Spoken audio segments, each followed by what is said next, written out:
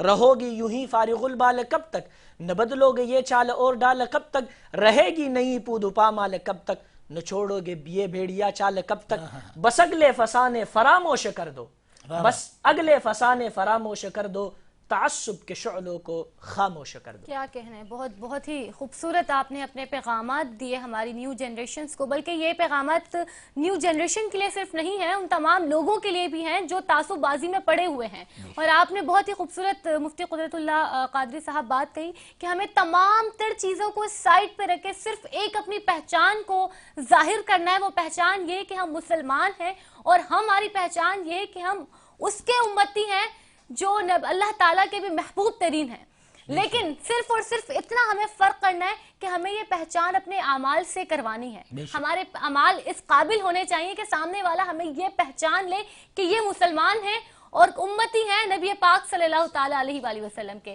بہت ہی خوبصورت گفتگو کا آج سلسلہ یہاں پہ رہا. میں بہت ہی زیادہ شکر گزار ہوں مفتی قدرت اللہ قادری صاحب آپ کی، مفتی امین اللہ صاحب آپ کی، اور ہمارے بہت ہی خوبصورت سے یہاں پہ جو نعت خواں موجود ہیں نادر روشن صاحب آپ کی، کہ آپ نے اپنے خوبصورت سے کلام میں جو یہاں پہ ایک سر اور ایک جو رونق بخشی ہے اس محفل کو، بہت ہی خوبصورت وہ رونق تھی. ایسا لگ رہا تھا کہ بس ہم مدینے کی اس محفل میں بیٹھے ہوئے ہیں اور مدینہ سامنے ہے اور اسی کے سائے میں ہم لوگ بیٹھ کے یہ نعت آپ سے سن رہے ہیں. اور مفتی کرام سے جو گفتگو کا سلسلہ جاری رہا، جو آپ لوگوں سے معلومات حاصل کی، اور اللہ پاک آپ لوگ جو ہم تک معلومات پہنچاتے ہیں، اللہ پاک ہمیں ایسا بنائے کہ ہم اس پر عمل کرنے والے انشاءاللہ اور آمین. بالکل. ناظرین کرام، چھوٹا سا بریک لیتے ہیں اور ملتے ہیں بریک کے بعد.